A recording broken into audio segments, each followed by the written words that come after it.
안녕하세요. 저는 서울에 사는 40대 여자입니다.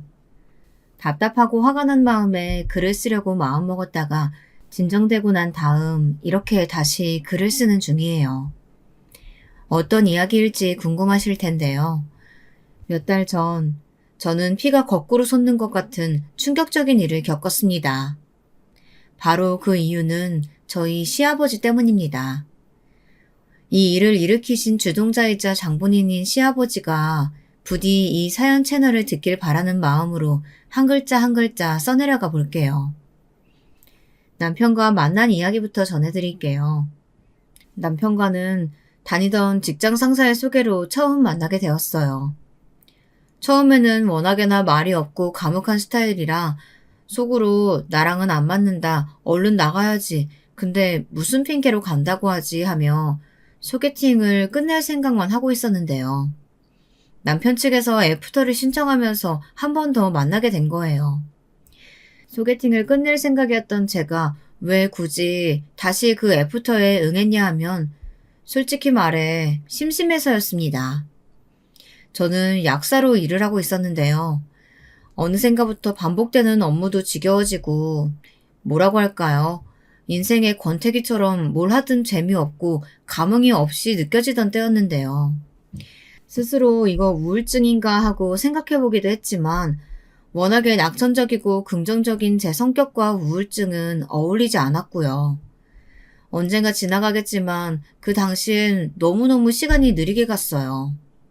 그래서 마음속으론 크리스마스 이벤트 같은 어떤 사건이 내 인생에도 좀 일어났으면 좋겠다. 그런 소망을 가지고 있었습니다. 소연 씨, 만날 수 있어요? 제가 소연 씨 집 앞으로 데리러 갈게요. 아니에요. 그러지 말고 저번에 만났던 거기 카페에서 만나요. 네, 그럼 거기서 봬요.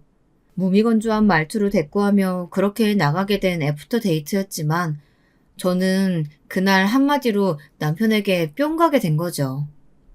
그저 재미없고 지루한 남자라고만 생각했던 그 남자가 사실은 굉장히 진중하고 신중하며 농담 한마디를 해도 무척이나 연구하며 하는 그런 스타일의 남자였던 거예요. 그 시시껄렁한 농담에도 저를 배려하는 것 같은 느낌이 싫지 않았어요. 제가 책을 보고 어떻게 웃겨보려고 노력은 했는데 좀 그렇죠.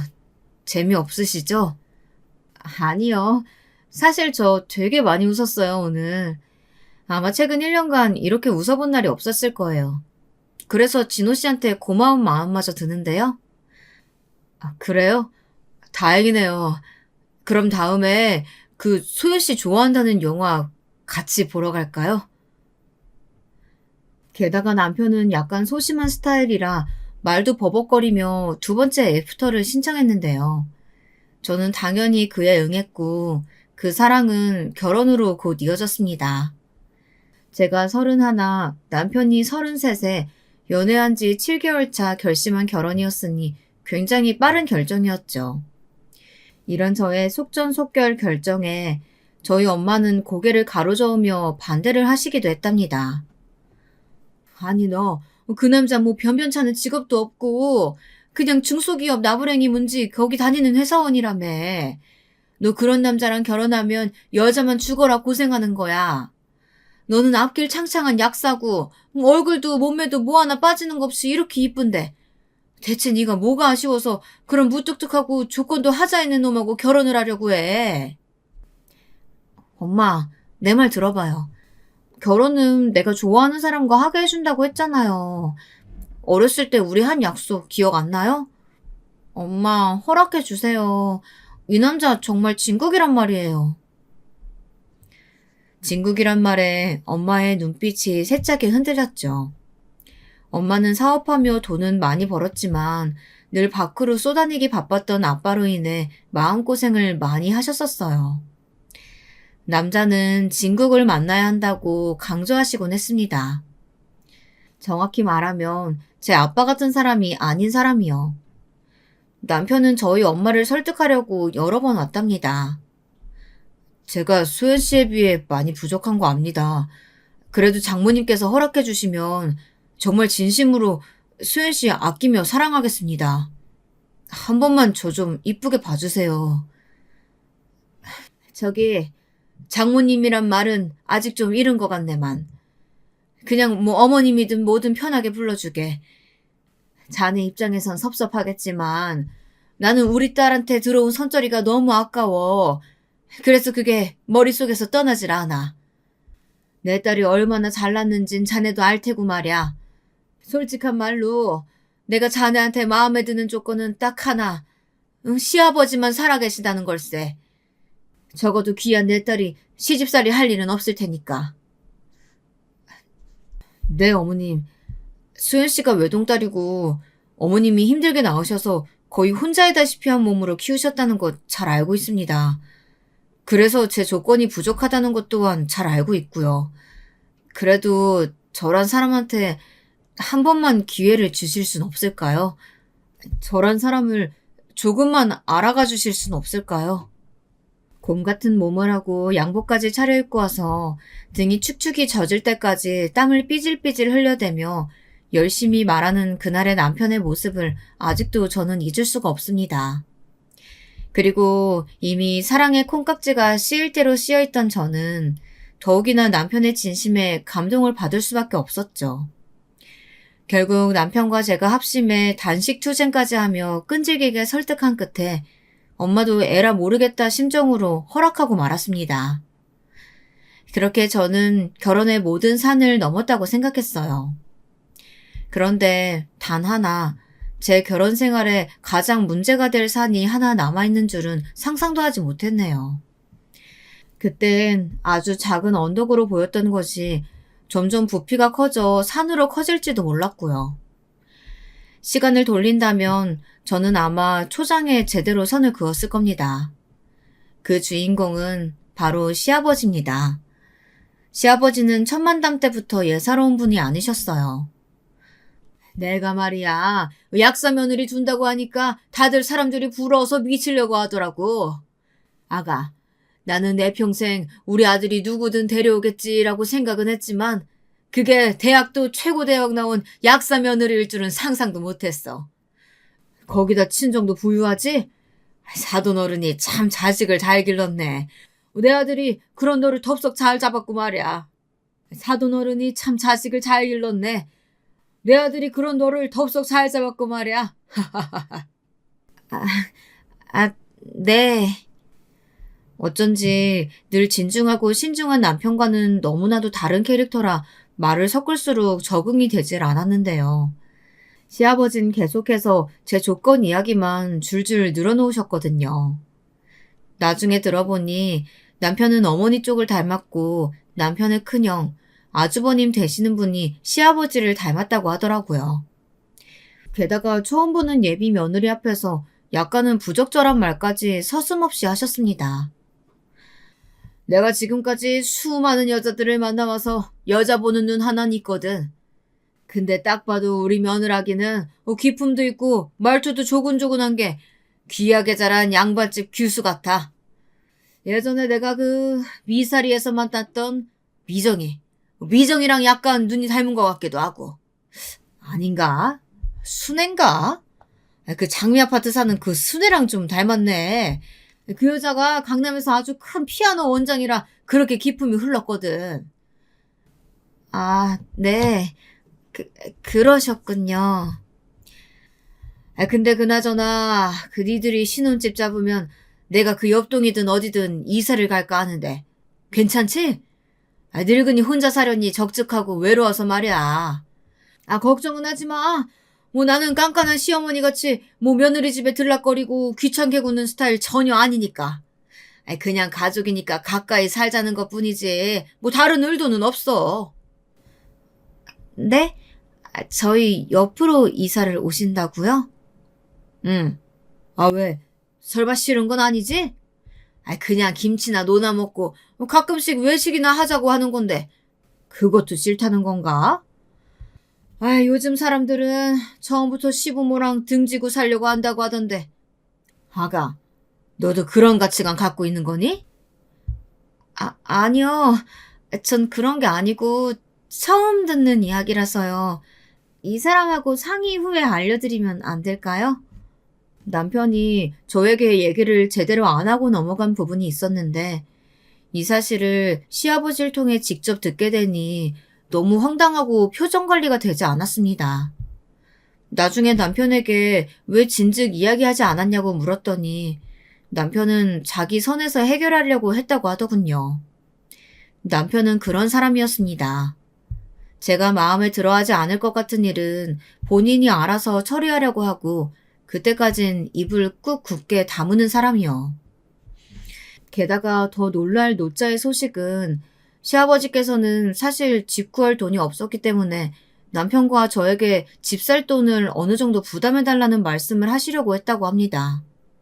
그래서 남편이 더더욱 결사 반대하며 이사 오는 건 안 된다고 하지 않았냐며 못을 박으려고 한 거였죠. 허나 시아버진 물러날 기미가 안 보였습니다. 아이고, 자식 키워봤자 소용없구나 소용없어. 내가 널 그렇게 힘들게 키웠는데 넌 어떻게 자식이 돼서 이렇게 부모 모른 척 할 수가 있냐? 아버지가 무슨 저를 키웠어요. 아버지, 말은 제발 바로 하세요. 저희 먼저 일어날게요. 더 말 섞고 싶지 않네요. 아이고, 그래 잘났다 잘났어. 어디 한번 마음껏 무시해봐라. 내가 눈 하나 깜빡하나. 유치할 만큼 버럭 화를 내시는 시아버지 태도에 저는 상당히 당황스러웠어요. 그날 이후로도 종종 단단히 별은초로 집 문제에 대해 남편에게 쏘아붙이는데 이러다 싸움이라도 일어날까 옆에 있던 제가 다 조마조마하더라고요. 역시나 시아버지는 저희가 결혼 후 신혼집에 선물을 들고 방문하시면서도 은근슬쩍 자기도 여기로 이사하고 싶다는 마음을 스리슬쩍 내비추셨습니다. 아가, 여긴 참 전망이 좋구나. 나도 돈 좀 넉넉히 모아놨으면 이런 데 턱 살고 좋은 풍경도 보면서 살 텐데. 니네가 부럽다. 에이, 나는 맨날 뿌연 미세먼지만 잔뜩 맡으면서 낙이라고는 화초 하나 키우는 건데. 에휴, 늙어서 돈 없는 게 죄지 뭐. 그러면서도 요즘 여기도 아프고 저기도 아픈데 이럴 때 약사 며느리가 좀 봐줬으면 좋겠다는 심정도 함께 내비추셔서 기어이 영양제 20만 원어치를 공짜로 타가시곤 했습니다. 뿌듯한 얼굴로 돌아가시는 시아버지를 보며 저는 한숨을 푹 내쉬었네요.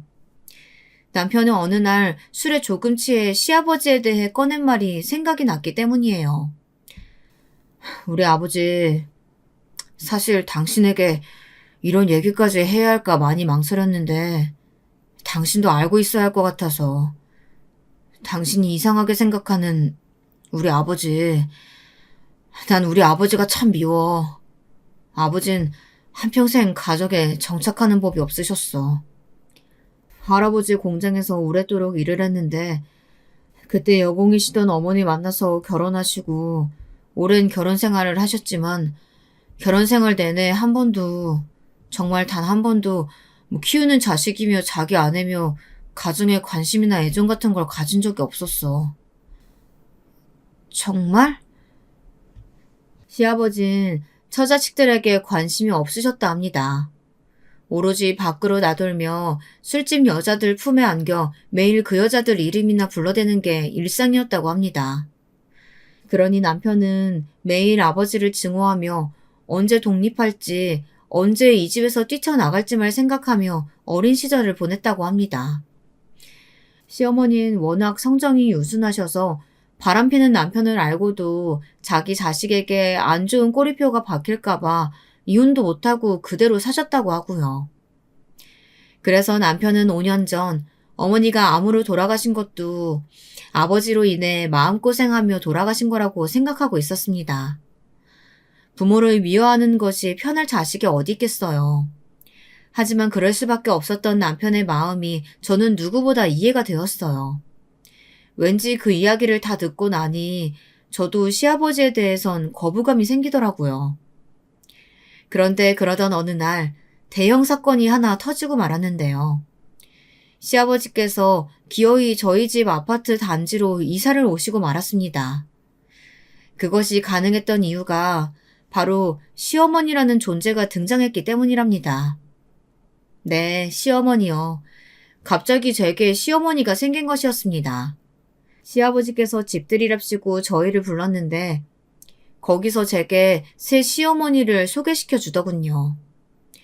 너무도 갑작스러워 처음엔 남편도 저도 눈만 뻐끔거렸습니다. 여보, 어머님이라니 당신은 알고 있었어? 내가 어떻게 알았겠어. 우리 아버지 이런 건 일체 상의 안 하시고 저지르는 분이야.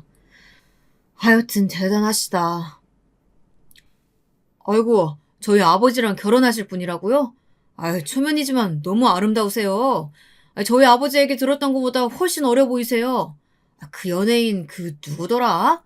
하여튼 그 연예인하고는 비할 바도 아니고 훨씬 더 외모가 빼어내시네요. 지금도 이러시니 젊었을 때는 정말 대단한 인기 누리셨겠는데요? 저희 아버지하고도 너무 잘 어울리시고요. 아우, 고마워요. 장성한 큰아들이 있다고 들었는데 이렇게 말도 이쁘게 할 줄 아는 아들이니 당신 정말 자식들 잘 키웠네요.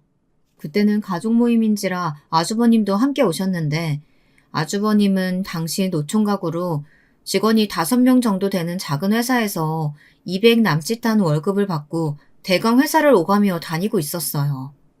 남편에게 들은 바론 아주버님께선 원래 어렸을 때부터 인내심이 부족해서 한 회사에 오래 발붙여 다니지도 못하는 성격이고 그러기에 이직을 밥 먹듯이 반복하다 보니 그 나이가 되어서도 딱히 경제활동엔 손을 뗀 것처럼 그러고 살고 있는 거라고 하더라고요. 근데 그런 아주버님께서도 또 돈에는 욕심이 있으셔서 비트코인 같은 거에 아름아름 모은 돈을 왕창 넣다 대차게 말아먹기도 하고 정보를 모은답시고 주식 투자니 뭐니 하는 그런 모임에 가입했다가 지인의 돈을 날려 며칠간 절에 숨어있기도 했답니다. 한마디로 아주버님께선 시어머니에게서 풍겨오는 돈 냄새를 맡으시고 저런 사탕 발린 말들을 늘어놓는 것이었죠.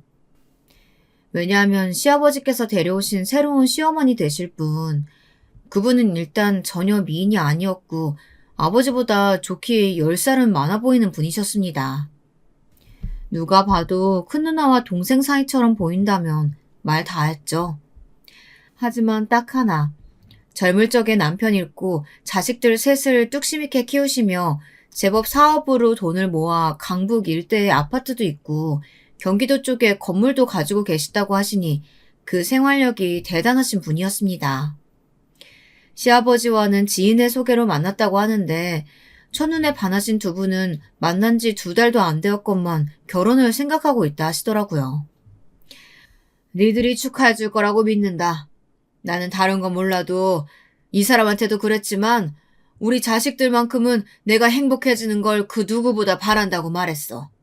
안 그러냐? 그럼요, 아버지. 결혼식도 올리실 거예요? 저는 두 분 너무 잘 어울리셔서 어디든 자랑이라도 하고 싶은 심정인데요.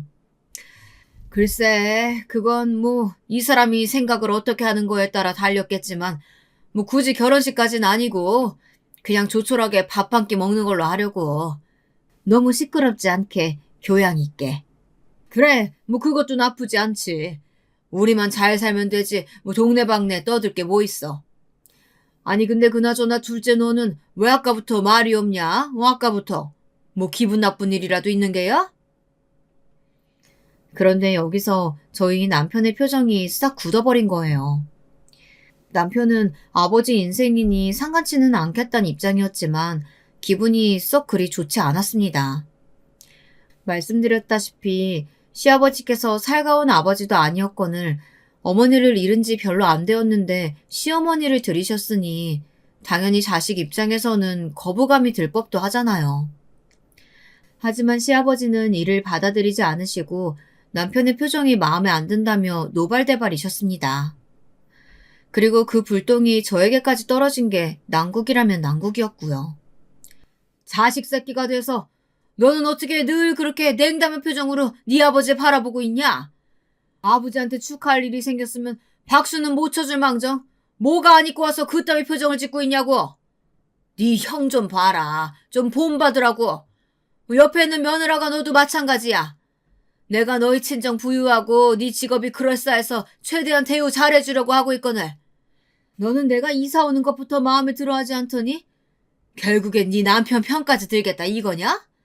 조개처럼 입 꾹 쳐닫고 있는 게 아주 마음에 안 든다. 근데 니들이 뭐라고 짓거려도 나한텐 정자씨뿐이야. 난 이 사람이랑 평생 별년하러 하면서 살 거다. 그러니까 아무도 토달지 마. 아버님, 저는 그런 게 아니고요. 제가 언제 반대를 했나요? 저 그런 적 없으니까 먼저 진정하세요. 어머, 며느리가 그랬어요? 아이고, 며느리가 그러면 안 되지. 그땐 이 불쌍한 사람 혼자였을 텐데 홀 시아버지라면 잘 모실 생각부터 해야지. 그게 며느리 돌인데 젊은 사람 생각이 왜 그래? 아유, 내가 사람 괜찮으면 내 건물에 월세 싸게 해서 약국도 얻어주려고 했거늘. 아이고, 다시 생각해봐야겠네. 가게요? 와, 어머님 능력이 정말 대단하시네요. 저도 뭐든 시작하면 잘할 수 있는데 저한테는 혹시 기회가 안 올까요? 네. 이미 개판인 이 상황에 시어머니 또한 합세하여 적극 동참하며 난국을 만드시더군요. 시어머니는 자신이 약국을 얻어주려고 했는데 며느리의 태도나 인성에 문제가 있다는 것 같다며 물러야 한다고 하는데 솔직히 저는 조금 어처구니가 없더라고요. 지금 이미 저희 친정에서 보태준 돈으로 시작한 저희 약국은 잘 되어가고 있었습니다. 전혀 문제가 없었어요. 근데 갑자기 제 태도를 지적하며 무작위로 비난부터 해대시는데 그 갑질이 어찌나 보기 싫던져. 거기다 가게라는 말에 눈이 돌아 아부하는 아주버님까지 합세하니 일단 최대한 빠르게 그 자리에서 벗어나고 싶어졌습니다. 하지만 새어머니가 들어오신 이후로는 나날이 지옥이었습니다. 명절이든 행사든 시댁과 얽혔다 하면 일단 골부터 아파왔어요.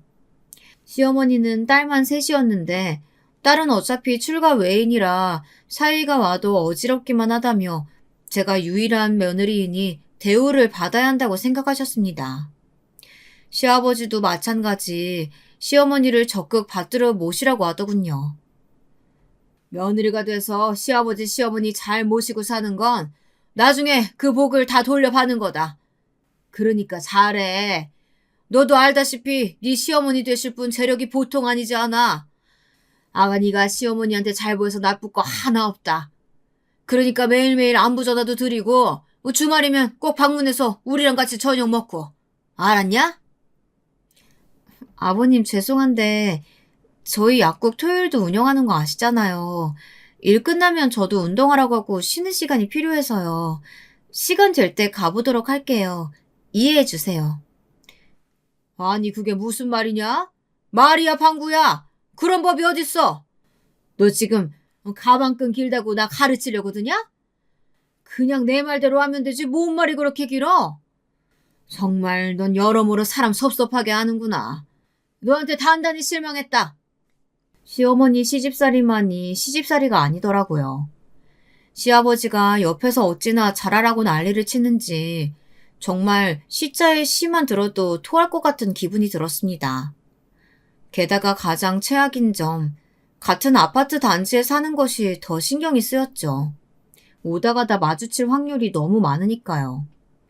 게다가 아주버님은 어떻게든 시어머니에게 잘 보여 콩고물이라도 받아내기 위해 시댁에서 갖은 온갖 모임이란 모임은 다 주최하려고 들었고요.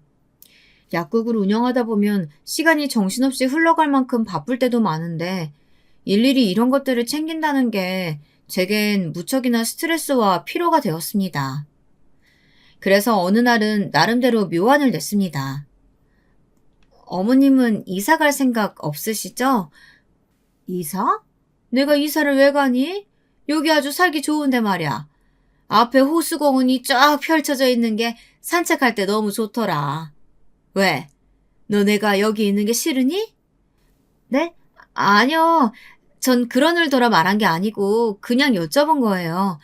저희 엄마가 부동산 쪽을 잘 아시는데 업계 지인분께서 최근에 이쪽 동네 전원주택이 살기 좋다고 하시더라고요.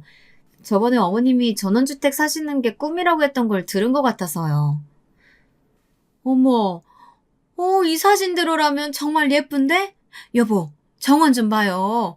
세상에, 여기에 꽃 심고 나무 심으면 너무 좋겠다. 강아지도 키울 수 있고. 그죠? 반려견들 이런 곳에 풀어놓고 키우면 더 좋죠. 아무래도 답답한 아파트보다는 공기도 좋아서 두 분 건강에도 좋고요. 솔직히 두 분과 더 이상 마주치기 싫어서 엄마에게 SOS를 요청했습니다. 이 아파트보다 조금 더 비싸지만 깔끔하고 예쁘게 나온 전원주택 매물을 보여드렸습니다.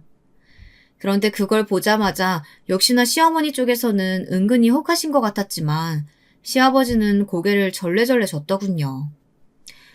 아유, 우리 예쁜 정자씨. 아파트 내버려두고 왜 전원주택 같은 데를 가?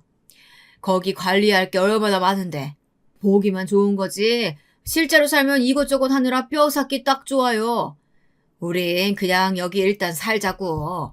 아들 부부도 옆에 있고 하니 얼마나 좋아요. 그럴까요? 그래요. 그럼 전원주택은 나중에 더 나이 들고 살죠 뭐. 그래. 잘 생각했어요.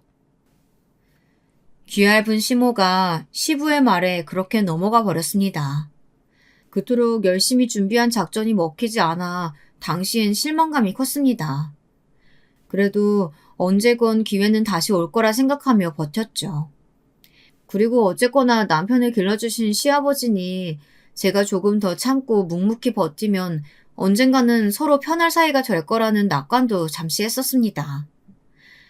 그런데 이런 생각으로 마음을 다독이려고 해봐도 어느 날부터 시아버지의 묘한 행동이 시작되며 제 기분을 불쾌하게 만들었는데요.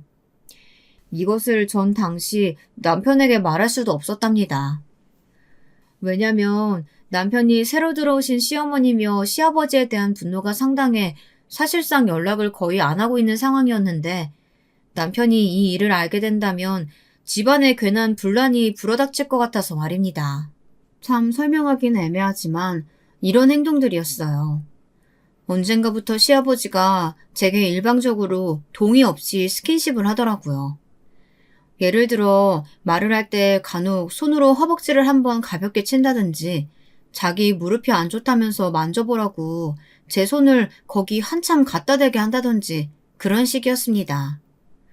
처음엔 이 스킨십의 강도가 굉장히 가벼워서 대수롭지 않게 생각했습니다. 그런데 한 번은 마사지를 해달라고 하더군요. 요즘 몸 군데군데가 뭉쳐서 죽겠는데 한의원에 가서도 풀어지지 않으니 약사인 제가 봐달라며 말입니다. 딱히 거절할 명분이 생각나지 않아 일단은 대강 주물러 드리긴 시작했는데 중간중간 들려오는 말들이 너무나 불쾌했어요. 그래. 아가 네가 손맛이 참 좋구나. 그래 거기. 바로 거기다. 아유, 역시 머리가 좋아서 그런지 손끝도 야무지지. 거기 좀 꾹 눌러줄래? 허벅지 쪽 말이다. 거기가 내가 아주 단단한 게 뭉쳐 있어서 가끔씩 아플 때가 있더구나. 솔직히 허벅지 안쪽까지 마사지를 시키는 건 중요 부위가 맞닿을 수도 있고 저로선 조금 민망스러운 일이었는데요. 시아버지는 아무렇지 않다는 듯 계속 마사지를 시키더라고요. 나중에 집으로 돌아와 생각하니 너무나 불쾌했습니다. 거기다 이런 말까지 하더라고요. 아가, 내가 소식적인 말이다. 내 아들한테 들었겠지만 여자들이 얼마나 날 두고 싸우는지 모른다. 아주 나 하나 가져보겠다고 난리도 아니었어. 지금은 정자씨가 나를 독차지하긴 했지만 참 젊었을 적 생각하면 내가 웃음이 나올 정도로 그 인기가 대단했다. 에휴, 이 근육도 지금이야 늙어 흐물거리지만 그때는 단단해서 다들 만지고 싶어 했거든. 나는 어쩔 수 없이 내어주고 말이야. 여자들이 내가 좋다는데 어쩌겠어? 사실상 시아버지의 이 말은 자신이 가정을 두고 다른 여자와 눈이 맞았다는 이야기인데 그런 말을 제게 전달하며 어떠한 양심의 가책도 못 느끼시더라고요. 남편이 이로 인해 얼마나 큰 상처를 받고 자랐는지 아는 저는 순간 안색이 안 좋아졌습니다. 하지만 시아버지는 여전히 생글생글 웃고 있었습니다. 그리고 도대체 이 이야기를 굳이 왜 며느리에게 하는 건지 도저히 종잡을 수 없는 양반이었습니다. 그런데 대수롭지 않게 넘어갔더니 어느 날은 이런 적도 있었어요. 어떤 주제를 가지고 대화를 하다가 이번엔 시아버지가 갑자기 제 어깨 근육이 뭉친 것 같다며 마사지를 해주겠다고 하는 겁니다. 아니에요, 아버님. 저 집에 안마의자 있어서 그걸로 풀어주면 돼요. 아니다. 이런 건 시아버지 손길이 필요한 거야. 이래서 가족이지 달리 가족이니? 얼른 등 대봐라. 얼른. 내가 나쁜 거 하겠다는 것도 아니고 가족끼리 무슨 내외야. 자꾸 등을 대보라며 재촉을 하자 이때도 어쩔 수 없이 허락을 하고 말았는데 그게 실수였어요. 시아버지가 어깨를 주무르는데 그 손길이 뭔가 이상하고 변태스럽게 느껴졌거든요. 저도 모르게 시아버지의 손길을 확 떨쳐내버리고는 급한 일이 있는 걸 깜빡했다며 집을 뛰쳐나와 버렸습니다. 은근슬쩍 스킨십을 해오던 것들이 갑자기 머릿속을 스치며 온몸에 소름이 돋았어요. 직감이랄까요? 그런 게 발동했던 것 같아요. 나중에 엘리베이터에서 내리며 시어머니를 마주쳤는데 괜히 눈도 못 마주치겠더라고요. 아버님, 혹시 일부러 그러시는 건 아니죠? 이렇게 대놓고 물을 수도 없고 난감했습니다. 어떻게 이걸 돌려 전달해야 할지 고민도 했고요. 그러던 어느 날 대망의 사건이 일어나고 말았죠. 아직도 잊을 수가 없는 사건인데요. 잊을 수 있다면 정말 뇌에서 지워버리고 싶은 일입니다.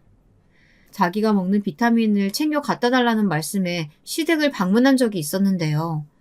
어디선가 샤워기 물줄기 소리가 들리더라고요. 그날은 시어머님께서 모임이 있으셔 나간 날이었으니 시아버지께서 샤워를 하고 계시나 보다 했습니다. 그런데 갑자기 화장실 쪽에서 시아버지의 우렁찬 목소리가 들려오는 겁니다. 저는 제가 잘못 들은 줄 알았어요. 얘 아가야, 나 여기 등 좀 밀어줄 수 있겠니? 네? 내가 혼자선 손이 안 닿아서 그래. 지금 네 시애미도 없고 하니 와서 등 좀 밀어다오. 아유, 여기가 근질근질한 게 오늘은 꼭 밀어야 할 것 같아서 말이다. 아니, 목욕탕 새신사를 찾아가면 될 노릇이지 어떻게 며느리에게 등을 밀어달라 할 수 있나요? 그것도 발가벗고 있는 시아버지의 등을요. 당황스러움에 제 얼굴이 새빨갛게 달아오르더라고요. 아버님, 그건 힘들 것 같은데요. 나중에 저희 남편이나 어머님께 부탁하세요. 저는 힘들어요. 응? 아니, 나 지금 기다리고 있는데 이거 등만 살짝 밀어주고 가면 될 것을 뭐가 어렵다는 거야? 얼른 들어와. 기다리고 있으니까. 싫어요. 전 못하겠어요. 아유, 얼른 오라니까. 뭘 꾸물거려. 싫다니까요. 저 가야 돼요. 그날은 그렇게 말만 하고 집에 급한 일이 있다며 밖으로 나가버렸습니다. 모르겠습니다. 그 순간 온갖 감정이 휘몰아치더군요. 수치심, 모욕감, 두려움. 시아버지께서 음침한 의도를 가지고 있었든 아니었든 간에 그간 제게 아무렇지 않게 했던 스킨십으로 보아 때를 밀어달란 그 말투와 행동은 너무나 준비된 것 같아 보였어요. 그 이후론 시아버지의 얼굴을 보는 것조차 너무나 껄끄러운 일이 되어버렸습니다. 그 얼굴만 보면 추잡스럽고 진득한 욕망이 보이는 것 같았죠. 말씀드렸다시피 남편에겐 말을 못했었는데 이 일이 두고두고 후회가 됩니다. 차라리 남편에게라도 말했다면 해결할 수 있었을 것을. 그래서 오늘 사연을 쓰게 된 그 일까지 터진 게 아닐까 해서 말이에요. 당시 남편은 중소기업을 나와 자신만의 회사를 만들어 보겠다며 사업에 뛰어들었습니다. 아무래도 나는 내가 당신에 비해 많이 부족하다는 생각이 들어. 당신은 모르겠지만 나는 장모님 앞에 서면 왠지 모르게 위축이 돼. 내가 약사인 당신에 비해 스펙이 부족하다는 생각이 들거든. 당신과 좀 더 제대로 된 미래를 준비하고 싶어. 그럼 장모님도 웃으며 날 받아주시겠지? 제가 시아버지와 시어머니에게 시달리며 고초를 겪을 동안 남편 역시 저희 친정엄마의 냉대와 비하가 마음속에 슬픔으로 남았었나 봐요. 지금껏 자신이 모아온 적금이 하나 있다며 그걸로 아는 형과 동업을 하고 싶다고 하더라고요. 저는 기꺼이 허락해줬습니다. 아직 아기도 가지도 않았으니 무언가를 시작하기에는 이때뿐이라 생각했거든요. 그런데 남편이 사업을 시작한다고 하자 여기서 또 가족 내에 쓰잘데기 없는 갈등이 발생하고 만 거예요. 바로 그 시작은 시어머니였는데요. 내가 소시적에 사업하며 일해본 사람으로서 이야기하겠는데 그건 안 돼. 아니 안 될 건 처음부터 시작하지 않은 게 상책이고 말이야. 자네같이 사업 경험 부족하고 회사 생활 경험이 전부인 사람들은 체질적으로 안 맞는다고. 사업은 아무나 하는 게 아니야. 배짱이 있어야 하는데 그것도 없고 말이야. 그래, 네가 무슨 사업이냐? 다니던 회사나 그냥 다니지. 나는 물론 어머니가 해주신 가게에서 감사하게 일하고 있지만 이 작은 가게 하나 운영하는 것도 보통 일이 아니라고. 근데 그 많은 돈을 대출받아 끌어오겠다고? 거기다 재수씨 돈까지 합쳐서? 아, 재수씨, 이건 아니죠. 재수씨도 똑똑한 머리로 왜 그러세요? 시어머니와 아주버님이 번갈아 그렇게 남편을 깎아내리는 순간 화가 치솟더라고요. 똘똘 뭉쳐서 남편을 알지도 못하며 비아냥거리는 그들의 모습에선 질투와 비열한 욕심 말고는 아무것도 보이지 않았습니다. 참지 못한 제가 한마디 하고 말았는데요. 여기서 시아버지의 반응이 대단하더군요. 말리는 시누이가 더 밉다는 말처럼 시아버지가 딱 극역이더라고요. 이건 제가 허락하고 또 이 일을 믿어서 결정한 일이에요. 그러니 돈 문제에 대해선 서로 기분 좋지 않게 말하지 않으셨으면 좋겠어요. 아가, 내가 네 시어머니 말을 가만히 들어보니까 100번 맞다. 너희 자칫 잘못하다가 너 쫄딱 망해서 네 그 약국 하나까지 날리는 수가 있어. 거기다 내가 직접 기른 자식이니 내가 더 잘 알지. 잘 알고 말고. 둘째 저 녀석은 사업할 그릇이 못 돼. 솔직히 말해서 나는 너도 참 답답스럽구나. 어떻게 이걸 단번에 허락할 생각을 다 했니? 너 그 엄청 좋은 대학 나왔다고 하지 않았냐? 기막혀서 원. 지나가던 개가 웃겼다. 아주버님은 시어머니가 차려준 옷가게도 말아드시고 저번엔 치킨집도 여신다고 하더니 그것도 사기당하셨으니 할 말 없다고 생각하고요. 저희 남편은 지금 여기 시댁에서 아무 원조 받지 않고 본인 돈으로 그리고 제 돈으로 시작하는 건데 왜 이렇게 무작정 안 된다고만 하시는지 모르겠네요. 못 들은 걸로 하겠습니다. 여보, 가자. 뭐라고요? 아니 재수씨, 여기서 내 얘기가 왜 나와요? 나 참 어이없네. 아버지, 뭐라고 한마디 좀 해봐요. 이성적이고 차분한 편이었던 저조차 그렇게 흥분하여 말했던 것이 나중에 생각해보니 조금 지나친 것 같긴 했지만 너무 욱했던지라 주워 담을 수 없는 말들이 튀어나오더라고요. 왜냐하면 남편의 안색이 정말 좋지 않았거든요. 그 자리에 묵묵히 앉아 그런 말을 듣고 있는데 제가 이 사람을 대신해 무슨 말이라도 해주지 않으면 안 될 것 같았습니다. 그런데 남편은 이 사건이 있고 나서 우리 부부가 저녁밥을 먹던 날 밤 넌지시 이런 말을 건넸습니다. 자기는 전혀 흔들리지 않는다고요. 아버지나 형이 그렇게 말한다고 하더라도 귀에 들리지도 않는다고요.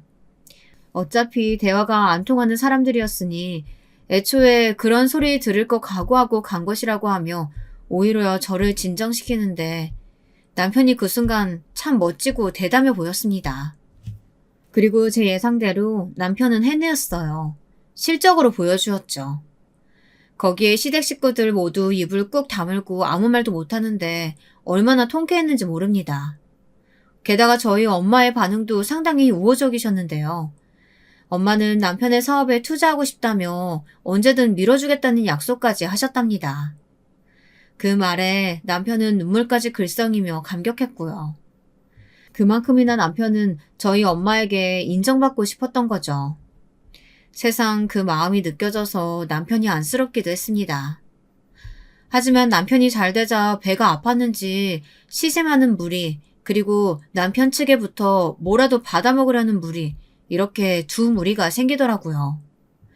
일단 전자의 대표적인 사람은 아주버님이었고요. 후자의 대표적인 사람은 시아버지였습니다. 참으로 이상한 게 그 시기 시아버지는 시어머니와 사이가 안 좋으셨는지 용돈을 달라는 말을 툭툭 뱉으시더라고요. 내가 말이야, 요 앞에 가서 옷을 하나 사입으려고 해도 돈이 없어서 못 간다. 사람도 못 만나고 얼마나 우울해 죽겠는지 몰라. 어머님이 돈 주시잖아요. 아버님 왜 돈이 없으세요? 그게 원래는 네 시애미가 나한테 한 달 용돈 얼마 이렇게 책정해서 주거나 신용카드 줬는데 요즘엔 나가는 돈이 워낙 많다면서 확 줄여버리지 뭐냐. 나 요즘 한 달 용돈 50으로 산다. 이 나이에 50으로 살려니까 쪼들려서 뭘 할 수가 없어. 아가야, 너 요즘 약국 잘 되지? 사람이 바글바글하던데. 어떻게 생활비 210만 붙여주면 안 되겠냐? 아버님 죄송하지만 일단 이건 저희도 생각을 좀 해봐야 될 것 같아요. 저희 이제 아기도 가질 거라서. 고가 내 하나 가진다고 니네가 가난해지기라도 한단 말이야? 사업하면 얼마나 떼돈을 버는지 내가 다 아는데 늙은 시애비가 불쌍하지도 않어? 정말 서럽고 섭섭하고 억울하다. 눈물을 글썽거리는 시아버지의 막무가내의 용돈 달라기 수법은 정말이지 뻔뻔했습니다. 너무 뻔뻔하다는 생각이 들어 차마 그 말을 입 밖으로 꺼내고 싶지도 않았어요. 전번날 등을 밀어달라고 했던 시아버지의 모습도 징그러워서 눈을 돌리고 싶었는데 남편이 나서더라고요. 지금껏 가만히 이 상황을 지켜보고만 있던 남편이 나서서 자기 감정을 말하는데 옆에서 듣는 내내 제가 다 울컥해서 눈물이 나올 뻔했습니다. 사업 시작한다 하니 그렇게 형과 함께 저를 무시하며 반대해 놓으시고 이제 와서 생활비를 달라고요? 아버지 참 뻔뻔하시네요. 옛날부터 줄곧 느꼈지만 정말 너무하십니다. 엄마 살아계실 적에 집안일 한번 도와주지도 않고 매일같이 여자들 끼고 살면서 엄마 속을 썩이시더니 말이에요. 엄마 돌아가시는 그 순간까지 얼마나 한이 맺혀 있는 줄 아세요? 근데요, 그래도 우리 착한 엄마는 아버지 걱정했어요. 암 통증 때문에 그렇게 아파하시던 분이 마지막 순간 숨 거두실 때 혼자 됐을 아버지 걱정했다고요. 제게 잘 챙겨달라고 당부까지 했다고요. 제가 아버지 여직 보고 사는 이유는 어머니가 남긴 유언 그거 하나 때문이에요. 아시겠어요? 뭐야? 아니 내가 뭘 그렇게 잘못했다고 이러는 거야? 남편은 그간 쌓이게 많았는지 눈가가 벌개진 채 자신의 이야기를 조심스레 토래했습니다. 저는 남편이 울지 않기 위해 분을 참기 위해 얼마나 애쓰고 있는지 알 수 있었어요. 비슷한 가정 환경을 공유한 사람들이기에 더 잘 알 수 있었죠. 부모이기 때문에 함부로 원망하기 힘들지만 쌓여온 상처와 분노는 결코 사라지지 않는다는 것을요. 저는 그저 남편의 손을 꼭 잡아주는 것만으로 제가 할 수 있는 위로를 전달했어요. 그런데 한 가지 그날 조금 찝찝했던 부분이 있었는데요. 남편이 마지막으로 공격적으로 던진 물음에 자동적으로 응답한 시아버지의 반응이 너무나 기이했다는 겁니다. 그리고 아버지, 이번엔 왜 새어머니와 사이가 안 좋으신 건데요? 뒤로 딴 주머니 차신 거죠? 뭐야? 아니 너 대체 날 뭘로 보고? 나는 정자 씨밖에 모르는 사람이야. 자식놈이 돼서는 어딜 네 아버지를 의심해. 돈 안 줄 거면 썩 꺼져라. 보기도 싫으니까.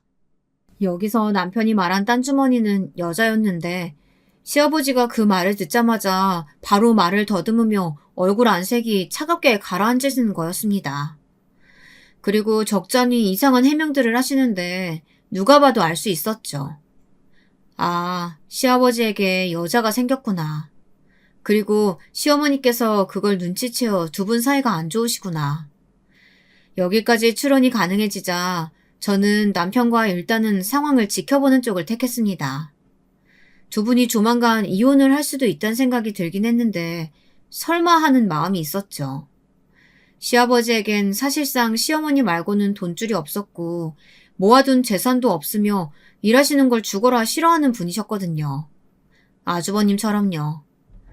그런데 역시나 그 소식이 들려온 건 딱 2주 뒤였습니다. 시어머니가 처음에 저만 따로 보자고 하시더라고요. 그러다 이 상황을 가족 모두에게 다 알려야겠다 싶었는지 남편에 이어 아주버님까지 소집하셨습니다. 내가 말이다. 니네 아버지 어떻게든 사람 만들어 데리고 살라고 했더니 그럴 수가 없는 짐승이다. 여기도 껄떡 저기도 껄떡. 심지어 내 친구가 부자라는 정보는 쥐새끼같이 어디서 흘려들었는지 그거 알고는 거기 붙어서 온갖 추잡스러운 짓을 했어. 네 아버진 치마 입은 년들이라면 그 누구라도 꼬실 짐승 같은 놈이다. 내가 이 나이에 이런 수치당할 줄은 몰랐다. 당장 이혼할 거고 너 내가 차려준 가게도 빼라. 네 아버지나 그 자식들이나 다 꼴도 보기 싫으니까. 어머니 안 돼요. 한 번만 다시 생각해 주세요. 어떻게 운영해온 가게인데 제가 잘할게요. 엄마, 네? 시어머니의 분노는 옆에 있는 것만으로도 오금이 저릴 정도로 어마어마했는데요. 그럴만했습니다. 시아버지께서 시어머니의 가장 절친한 고향 친구에게까지 손을 뻗쳤다고 하더군요.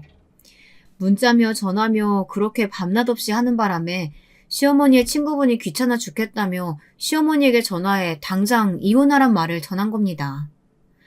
시아버지는 행여나 시어머니의 골프채로 얻어맞기라도 할까봐 무서웠는지 시댁에 들어가지도 않고 있다고요. 아주버님은 그 앞에서 돈 욕심에 눈이 멀어 이혼은 안 된다며 자기가 대신 빌고 난리가 났고요.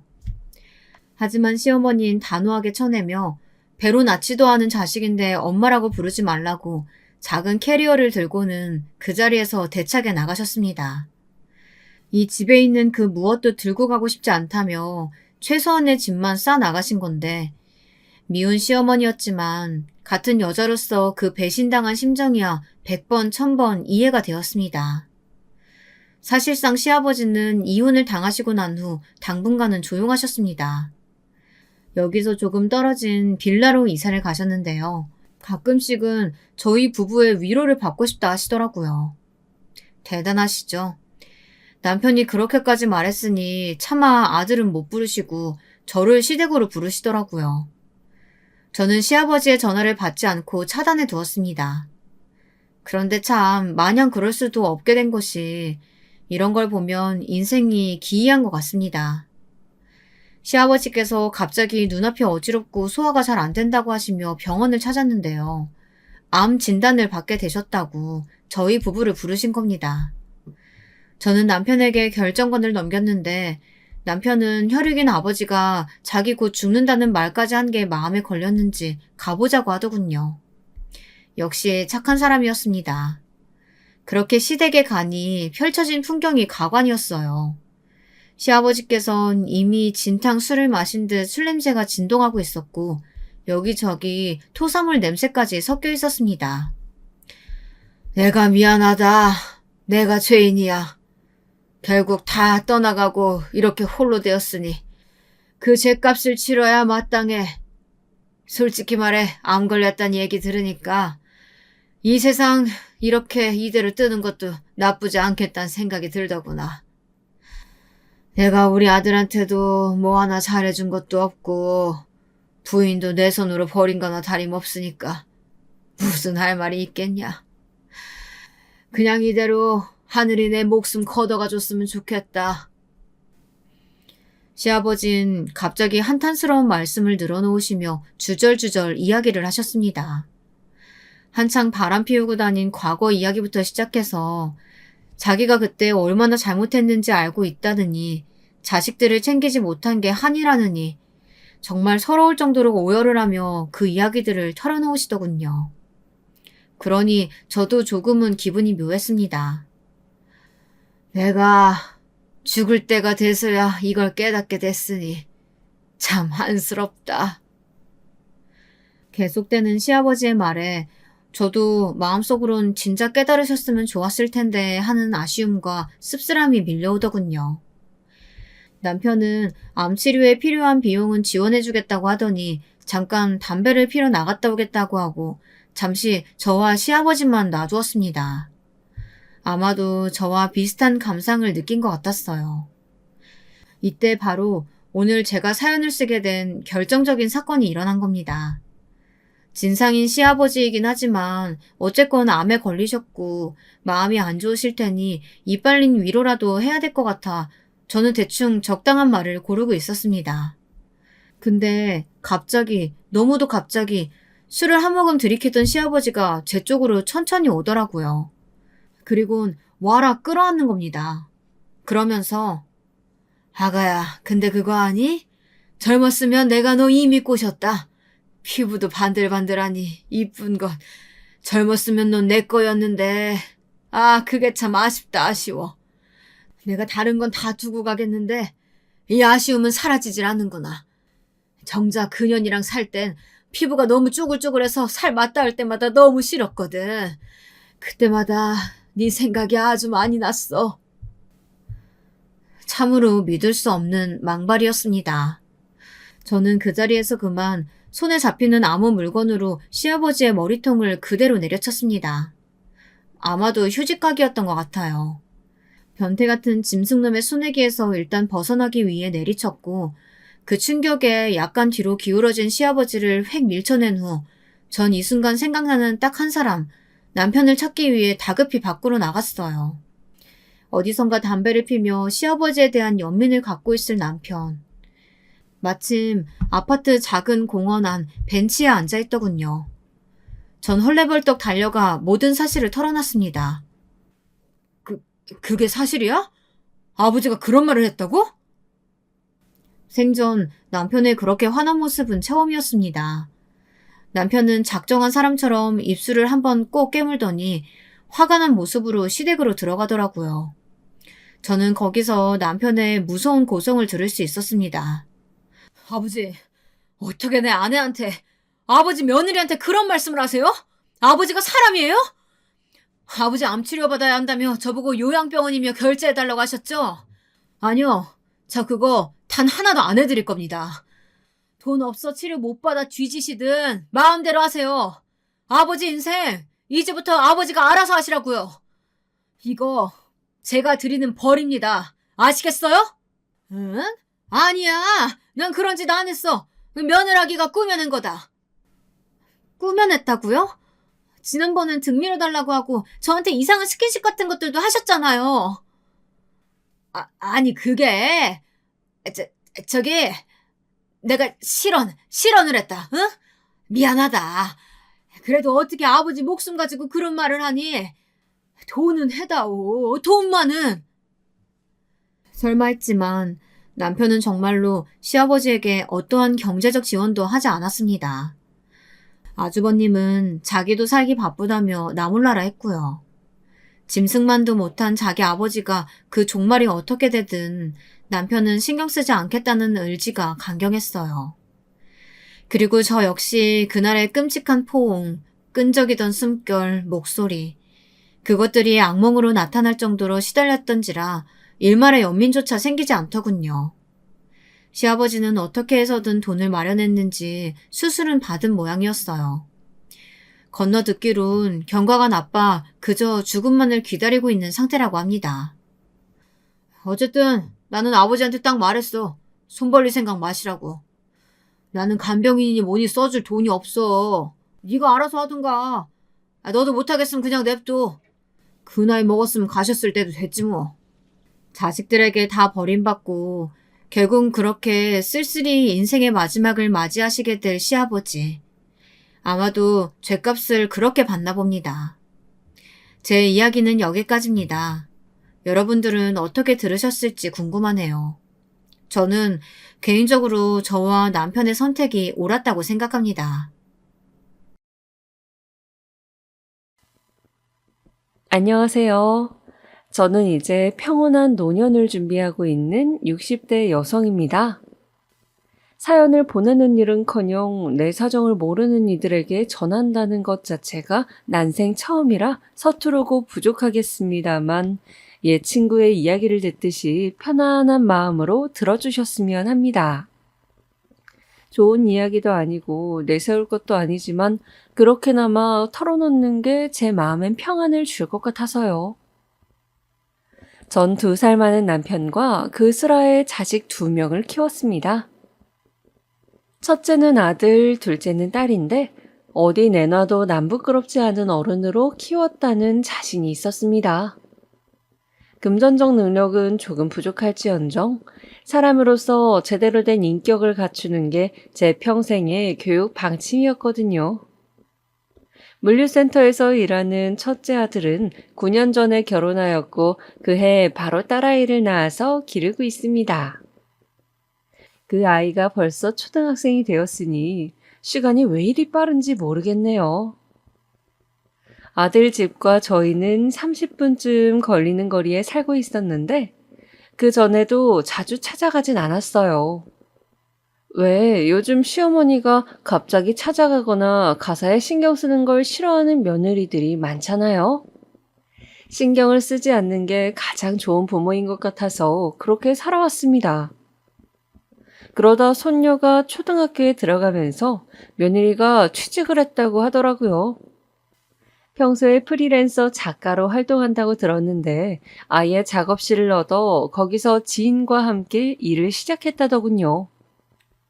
정식 직장은 아니지만 동료와 함께 작업을 하는 것이기에 출근과 퇴근을 정해놓고 정해진 일정한 시간대에 일을 해야 한다고 했습니다.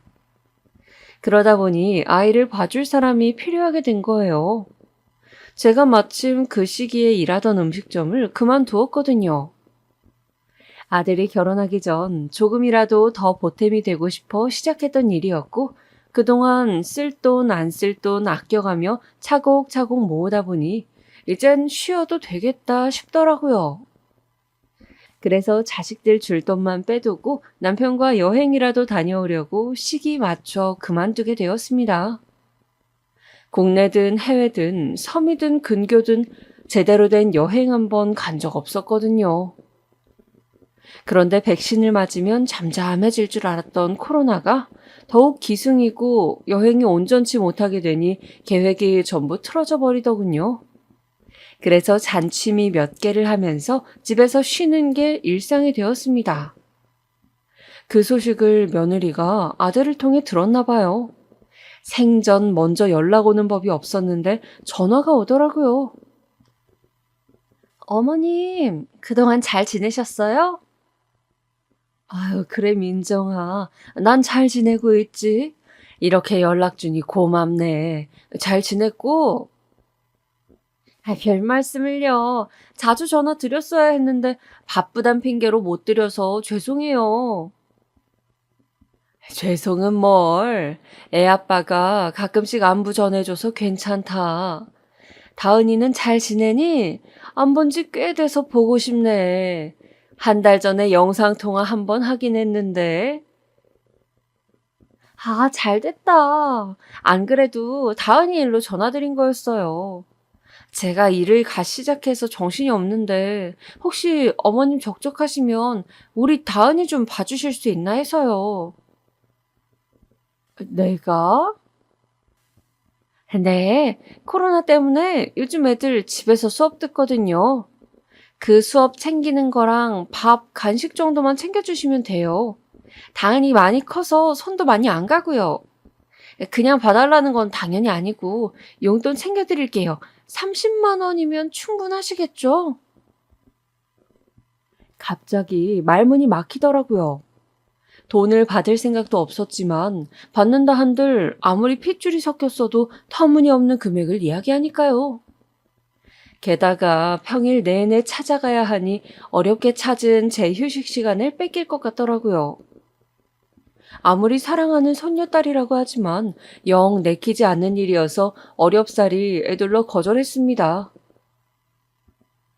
아, 민정아, 미안하지만 내가 일을 그만둔 지 얼마 되지 않아서 휴식이 조금 더 필요할 것 같은데 어쩌지? 아, 그래도 다은이는 시간 날 때마다 가끔씩 가서 봐줄게. 아, 어머님, 제 딸이라서 하는 말이 아니라 다은이 말 정말 잘 들어요. 학교에서 영재란 소리도 듣고요. 똑부러진 아이니까 기본적인 것만 준비해 주시면 그 이후부턴 알아서 혼자 척척 잘 해낼 거예요. 제가 장담해요. 아, 그리고 혹시 금액이 너무 적게 느껴지신다면 50만 원으로 해드리면 어떨까요? 저도 이 정도는 해야 마음이 편할 것 같아서요. 왠지 여기서 더 거절하면 인정 없는 시엄마가 될 것 같아서 고민이 되었습니다. 하지만 밤낮 없이 일하는 아들을 떠올리니 돈이 무슨 소용이고 내가 쉬는 게 무슨 소용인가 싶더라고요. 그래서 그냥 알겠다고 했습니다. 바로 모레부터 나와달래서 그 뒤로 잡혀있던 취미반은 전부 그만두고 남편에게도 당분간은 아들 집에 오갈 거라고 통보했습니다. 남편은 제가 손녀를 봐주기로 한 게 못마땅한 눈치더라고요. 다 큰 아이를 못하러 나이든 부모한테까지 부탁하면서 돌봐야 하냐고. 무슨 일이든 무심한 남편이지만 저렇게 툭 이야기해주니 내심 웃기고 고맙더라고요. 본인 밥 해줄 사람이 사라져서 투정 부리는 건지는 몰라도요. 그렇게 전 다시 출근으로 하루를 시작하게 되었습니다. 오랜만에 가는 아들 집이라 길이 헷갈리기도 하고 멀게도 느껴졌지만 앞으로 계속 오갈 길이니까 열심히 정을 붙이려 했죠. 집에 도착하니 손녀딸이 뛰어와서 맞이해주더군요. 안 본 사이 손녀는 많이 자란 듯 했습니다. 제가 짐을 내려놓는 동안에도 옆에서 조잘조잘 떠드는 모습이 참새 같아 어찌나 귀여운지. 다행히 손녀는 저를 잘 따랐고 제가 집에 오는 걸 무척이나 반기는 눈치였습니다. 저는 오는 길에 사두었던 아이의 간식을 준비해 주었고 함께 나누어 먹으며 이야기를 나눴어요. 아빠는 보통 아침 7시에 나갔다가 저녁 6시에 들어오고 엄마는 이제 10시에 나갔다가 8시에 들어온다더군요. 그러고 보니 아이가 혼자 있을 시간이 길겠더라고요. 왠지 더욱 안쓰러운 마음이 커졌습니다. 밖에 나가 친구들과 놀고 싶은데 며느리가 코로나 때문에 바깥 출입도 자주 금지한다고 하더라고요. 사나흘에 몰아서 한 번 정도 꼭 필요한 약속만 갈 수 있게 해준다고요. 학원도 가지 않고요. 한창 뛰어놀 나이인데 너무한가 싶다가도 아프지 않는 게 최고니까 며느리의 선택이겠거니 하고 그러려니 했습니다. 며느리는 꽤나 엄격하고 철저한 엄마였어요. 다은이가 눈치를 많이 보는 게 그런 탓인 것 같았지만 이 또한 제가 관여할 바는 아니니까 아무 말 하지 않았고요. 온라인으로 수업 듣는 걸 도와주고 저는 거실에 앉아 TV를 보거나 챙겨온 책을 읽었어요. 할 일 없이 무료하지만 손녀를 보는 재미에 소소한 행복을 느끼며 지냈습니다. 여느 할머니들이 다 이런 시간을 가졌다고. 난 그래도 초등학생 손녀니까 그렇게 힘들지도 않고 손녀를 어느 때고 자유롭게 만날 수 있는 복을 받은 할머니라고 생각하면서요. 그렇게 시간이 지나고 퇴근한 아들을 만났습니다. 보자마자 저에게 미안하다면서 제 손을 잡더라고요. 미안해, 엄마. 내가 무능력해서 아직까지 엄마를 고생시키네. 조금만 더 봐줘. 지금 직장에서 자리 더 잡히면 엄마 가고 싶어 했던 여행, 그거 내가 보내줄게. 그 말을 꾸역꾸역 간신히 내뱉는 아들이 안쓰러워 제 걱정 말라고 했어요. 그리곤 저녁 식사까지 차려서 셋이 먹고 전 캄캄해져서야 집으로 돌아갈 수 있었죠. 제 집처럼 자주 들락날락 하다 보니 집이 더러워져 있으면 청소도 해주고 오는 길에 찬거리를 사서 잔반찬을 만들어두는 게 어느새 저의 일 중 하나가 되었습니다. 그렇게 정신없는 한 달이 지나갔어요.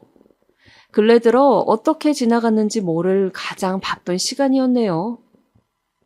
한 달째 되던 날 오전 9시에 딱 맞춰 제 계좌로 50만 원이 입금되었어요. 감사하다는 짧은 문자와 함께요. 돈은 보내지 말라고 답장했는데 그래야 자기 마음이 편하다면서 부담스러워하지 말라고 하더라고요.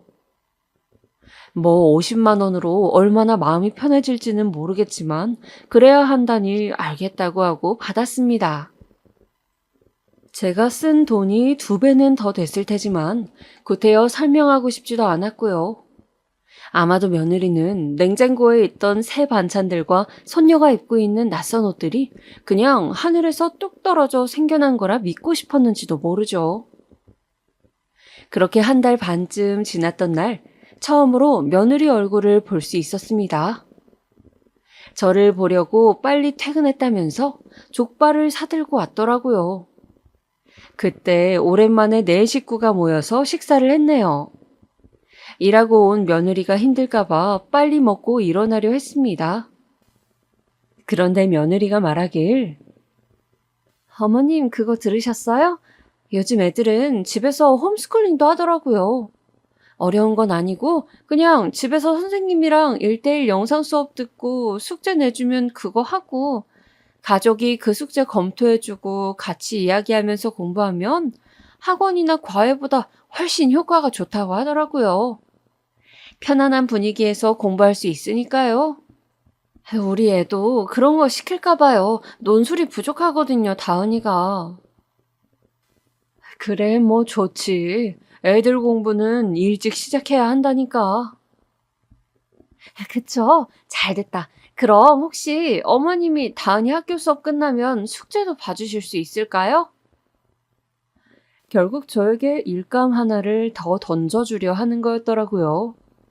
어차피 쌓인 일 하나 더해진다고 그리 버거울까 싶어서 알겠다고 했습니다. 아들은 아무 말 없이 밥만 먹더라고요. 왠지 씁쓸한 기분이었지만 내색 않고 서둘러 집으로 돌아왔네요. 돌아와서도 이상하게 계속 울적한 기분이 이어졌습니다. 겨울만 되면 오던 갱년기 불면증이겠거니 싶었어요. 그런데 아무래도 서러움이 들었던 것 같아요.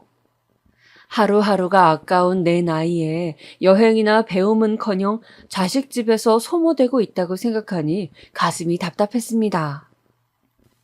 하지만 여전히 제가 할 수 있는 별다른 선택은 없었죠. 이 세상에 나를 아는 모두가 야속하고 섭섭한 마음으로 매일 밤을 지새운 것 같아요.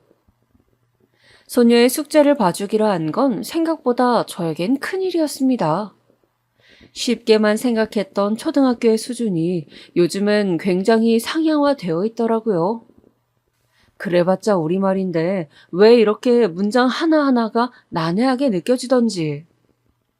사회 공부도 논술 공부도 무엇 하나 쉽지 않아서 안경을 껴가며 해설집을 찾아 더듬더듬 답을 써주는 게 제가 할 수 있는 최선이었어요. 다은이는 원체 공부에 관심이 있던 아이는 아니지만 타고난 게 영특해서 곧잘 성적을 낸다고 했습니다.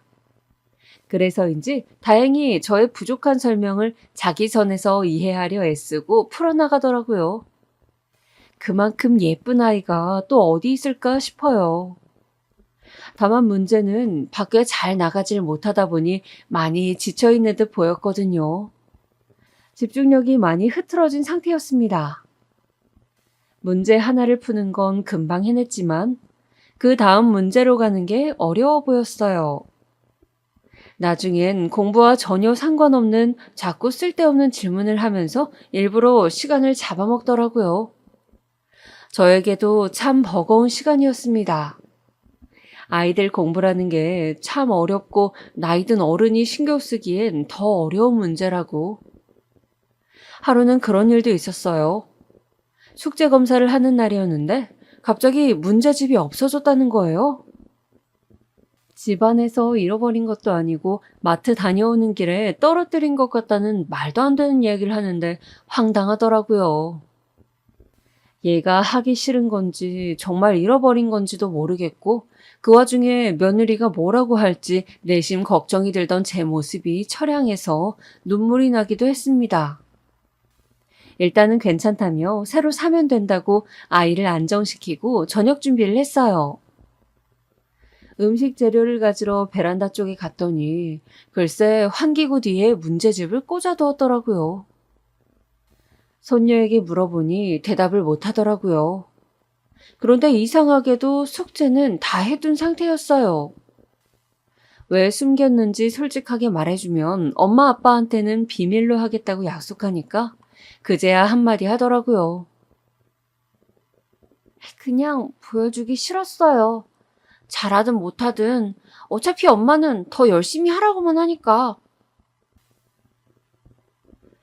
그 말을 들으니 나도 어른으로서 할머니로서 잘한 거 없다 싶더라고요. 며느리 말만 듣고 아이와 교감 없이 기계적인 검사만 해왔으니까요. 그 당일날 퇴근한 아들에게 이 사실을 말했고 아들은 알겠다며 고생이 많았겠다라고만 했고요. 그 뒤로는 아이의 자율성에 맡기고 크게 건드리지 않았어요.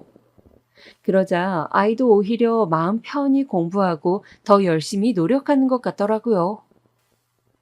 혼자서 잘하는 아이인데 내가 너무 몰라줬나 싶어 미안하기도 대견하기도 했어요. 그러다 일은 평화로울 것만 같던 어느 날 갑자기 터졌어요. 일찍 퇴근하여 집으로 돌아온 며느리가 어두운 표정으로 저에게 잠깐 이야기를 하자고 하더라고요. 저는 뭔 일이 있나 싶어서 걱정이 되어 무슨 일이 있냐고 물었습니다. 며느리가 말하길, 어머님, 다은이가 새로 신청한 수업에 성적이 나왔거든요, 오늘. 그런데 평소보다 한참 못 미치게 나왔어요. 어떻게 된 일일까요? 아유, 그래? 난 나름대로 한다고 애썼는데 운이 안 좋았나 보지. 아, 이제 알겠어요. 어머님의 그런 안일한 태도가 다은이한테 악영향을 준 것 같네요. 지금 다은이 또래에 도태되면 중학교, 고등학교까지 고생이에요. 어머님도 그러셨잖아요. 애들 어릴 때 교육이 중요하다고. 저는 너무 당황스럽고 황당했지만 이번만큼은 그냥 넘어가면 안 되겠다고 생각했어요. 민정이 너 말 참 그렇게 한다. 다은이도 열심히 공부했고 나도 몇 시간 더 늦게 가면서까지 하나라도 더 봐주려 노력했어.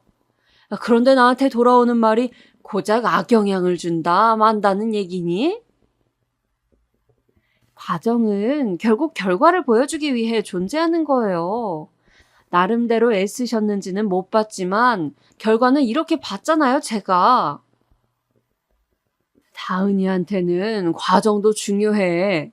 그리고 집 바깥으로 나가는 것도 제한하면서 너무 공부에만 매달리는 거 좋은 거 아니다. 애가 갑갑할 텐데 주기적으로 숨을 쉬게 해줘야지. 저는 그러고 있어요. 주기라는 게 사람마다 기준이 달라서 그렇지 최대한 합리적이고 이성적으로 말씀드리려 했는데 어머님께서 감정적으로 나오시니 섭섭하네요. 이렇게 된 마당에 전으로 상황이 돌아갈 순 없으니 변화가 필요할 것 같긴 해요. 무슨 변화? 용돈은 기존 50만 원에서 45만 원으로 줄일게요. 이해해 주실 거죠?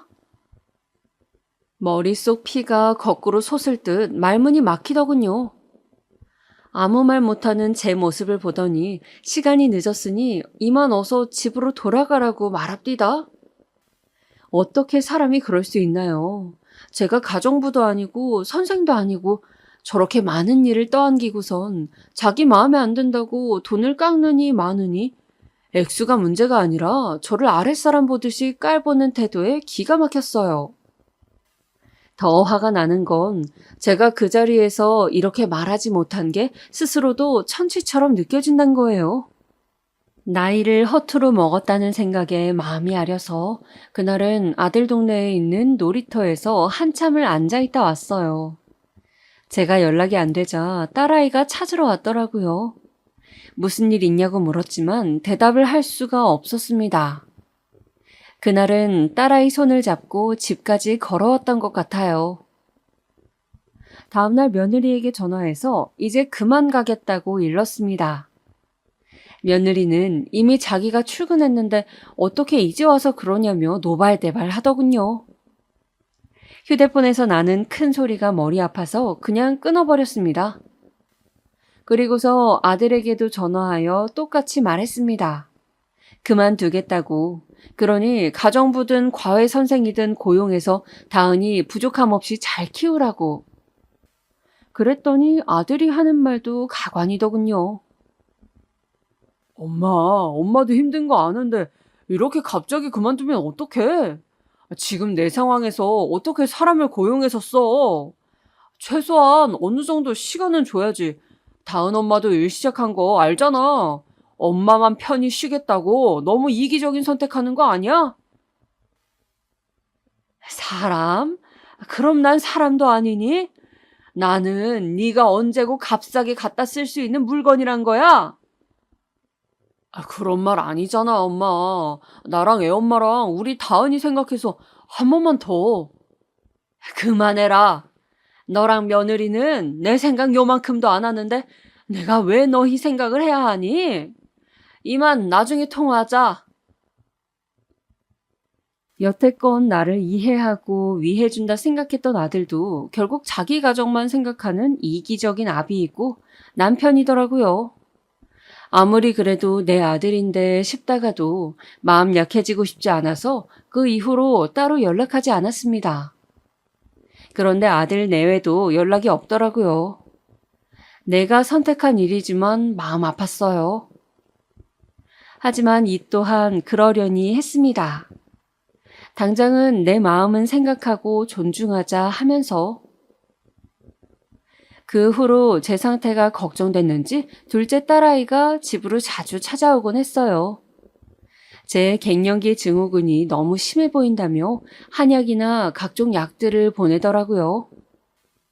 그래도 나를 찾아와주는 이가 있다는 사실, 그 사람이 내가 사랑하는 가족이란 게 참 위안이 되더군요. 둘째는 정 많고 따스해서 집 가까이에 살며 남편과 저랑 많은 시간을 함께 보내던 아이였어요. 제 일도 한참 힘들 나이인데 그 애에겐 언제나 늘 부모가 우선이었죠. 엄마 혼자 여행 갈 거면 꼭 자기도 끼워달라고 애교를 피우던 아이. 그런 애가 혹시 심하게 걱정할까봐 아들 집에서 겪었던 이야긴 하지 않았습니다. 그런데 어느 날 딸아이가 저에게 이상한 말을 하더라고요.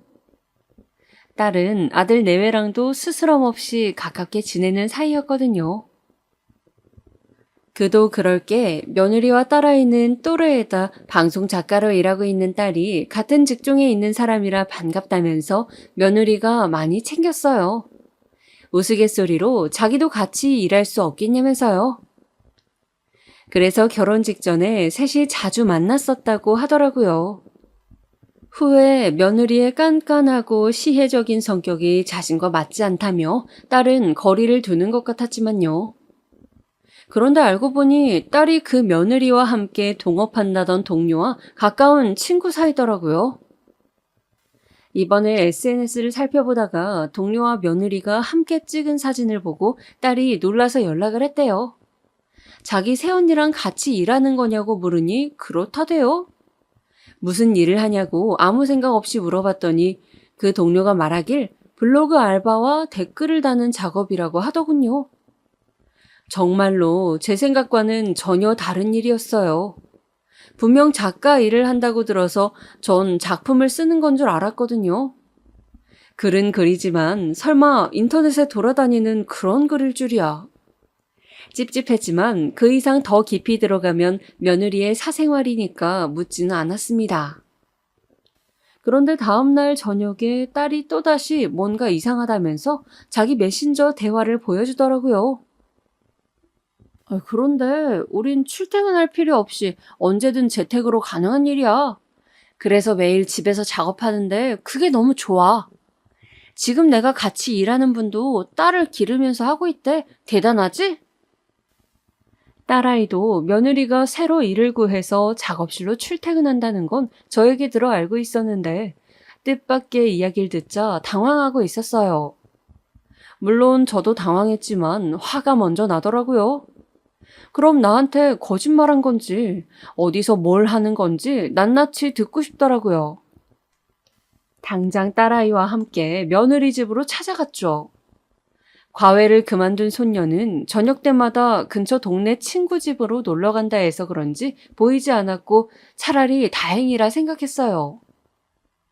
오늘은 왠지 큰 소리가 날 것만 같았거든요. 너희 집에 와 있다고 문자를 남기고 30분도 안 돼서 며느리가 도착했습니다. 아마도 근처에 있다가 놀라서 온 것 같았어요. 일전에 네가 얘기했던 동료라던 분에게 이야기 전해 들었다.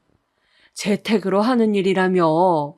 넌 분명 작업실을 구해두고 아침에 출근해서 저녁에 퇴근하는 일이라고 하지 않았니? 어머님, 저 너무 당황스러워요. 가족도 아닌 사람 말만 듣고선 이렇게 갑자기 찾아오시면 어떡해요? 저를 믿으셔야죠. 출퇴근하는 일 맞고요. 둘이 함께 있어야 작성, 검토 다 한 번에 끝낼 수 있어서 꼭 작업실이 필요한 일이에요. 제 동료 말은 예외의 일이 있으면 재택으로 할 수 있어서 좋다는 뜻일 거예요. 예외? 그럼 다은이 키우는 것도 예외로 두고 좀 융통성 있게 정리했어도 되는 일이잖아. 그건 안 되죠. 애가 며칠만 예외적으로 쉬는 것도 아니잖아요. 어머님이 여태 다은이 봐주신 건 감사한데 제가 성적 가지고 몇 마디 했다고 이런 식으로 악감정 갖고 보복하는 건 좀 유치한 것 같아요. 뒤를 캐내는 것 같아서 조금은 불쾌하기도 하고요. 그래, 내가 미안하다. 전 제가 잘못 들었나라는 생각으로 오히려 오해여서 잘 됐다고 여기며 돌아가려고 했어요. 그런데 며느리와 저의 대화 내용으로 이제야 그동안의 어렴풋이 이를 알게 된 딸아이는 화가 났나 보더라고요. 언니, 말을 왜 그렇게 해? 오해면 그냥 오해라고 하면 되지. 왜 치졸한 사람 취급까지 해? 그것도 언니가 말한 것처럼 가족인 사이에. 아가씨, 그게 아니라. 그렇게까지 말하는 거 보니 왠지 더 확인하고 싶어지네. 내가 그럼 그 친구한테 지금 전화해서 물어볼게. 우리 같이 이야기하자. 그 직장이 어떻게 돌아가는 건지. 평소엔 그러지 않는 애가 저렇게 화를 내니 전 놀라서 말릴 겨를도 없었어요. 딸아이는 바로 휴대폰을 꺼내 전화를 걸었죠. 그런데 그때부터 이상하게 며느리가 안절부절 못하고 그만해요 라는 말만 반복하는 거예요. 뭔가 있겠다 싶은 촉이 들었어요. 여보세요? 나야. 네가 그때 말한 일 있잖아. 우리 새언니랑 한다는 작업. 그거 작업실까지 갖춘 일 맞아? 매일 아침 출근하면서. 그때였습니다. 며느리가 갑자기 딸아이의 휴대폰을 뺏어서 던져버리더라고요. 전화는 허무하게 꺼졌고 놀란 딸아이는 뭐 하는 짓이냐며 소리를 버럭 질렀어요. 넌 아무것도 모르면서 갑자기 나타나 왜 참견인데? 참견이라니. 우리 엄마 일이고 조카 일이고 오빠 일이야. 네가 어디까지 거짓말을 했냐는 게 나한텐 그만큼 중요하다고. 며느리는 씩씩거리더니 그만하라며 이내 울음을 터뜨립디다. 딸아이는 집요하게 폰을 주어서 다시 전화해보겠다고 했어요. 아예 그쪽에다가도 거짓말을 한 사실을 알려서 망신을 줘야 한다고. 며느리는 그제야 실토하더라고요. 사실 출근하는 건 거짓말이었다고. 육아가 너무 지겹고 집이 너무 답답해서 밖으로 나가는 일을 하고 싶었다는 겁니다. 그런데 이제 와서 막상 취직하려니 별다른 재능 없는 자신을 받아줄 데도 없고 다닐 것도 막막해서 찾아낸 일이 그 블로그 아르바이트였대요. 한때는 작가를 꿈꿨기에 그 일이 가장 만만했다네요. 그런데 집에서 작업하면 여전히 아이랑 가사 둘 다 떠맡아야 할 것 같아서 거짓말을 했던 거예요. 그럼 그동안은 하루 종일 어디에 있다가 온 거니? 작업실도 없고 친구도 가족도 없이 너 혼자 어디 가 있던 거냐고. 카페에 있다가 작업이 끝나면 그냥 말 그대로 휴식을 가졌어요. PC방도 가고 혼자 밥 먹고 친구도 만나고 울적하면 기차도 타고 그렇게 여기저기 돌아다니면서. 그게 나빠요? 전 떳떳해요. 거짓말한 건 잘못이지만 다 그럴 만한 이유가 있었다고요. 다은이가 초등학교 들어갈 때까지 저 하루도 제대로 쉬어본 적 없어요. 어머님도 여자니까 알 거 아니에요. 그렇다고 거짓말까지 하면서 나를 끌어들여? 차라리 사실대로 말했으면 나도 이해했을 거야. 온 마음을 다해 도왔을 거라고. 그렇게 우리 모두를 속일 정도로 노는 게 좋았니? 민정이 넌 양심이란 게 없어. 모두라뇨. 남편은 알고 있었어요. 좋은 생각이라고도 해줬고요. 남편을 너무 착한 아이 취급하는 거 아니에요? 우린 모든 걸 공유하고 있다고요. 마지막 말을 듣고 전 자리에 털썩 주저앉았습니다. 그렇게 순하고 정직하던 아이였는데 나를 이렇게 배신하고 상처를 줄 줄이야. 딸아이는 그냥 가자면서 저를 이끌고 밖으로 나왔습니다. 그리곤 딸의 차 안에서 한참을 울었어요. 그냥 저만 포기하면 될 일처럼 느껴졌습니다. 저만 아들과 며느리를 포기하면 알아서들 잘 살 테고 저도 더 이상 마음 아파할 일이 없을 테니까. 아들에게 전화해서 마지막으로 확인해보고 싶다고 며느리가 한 말이 진짜냐고 물었어요. 아들은 한참을 아무 말 없다가 죄송해요, 엄마.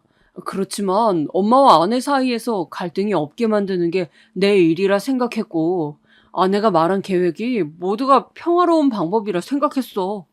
엄마가 그렇게까지 힘들어할 줄 몰랐고 와이프가 그렇게까지 많은 일을 떠넘길 줄 몰랐다고.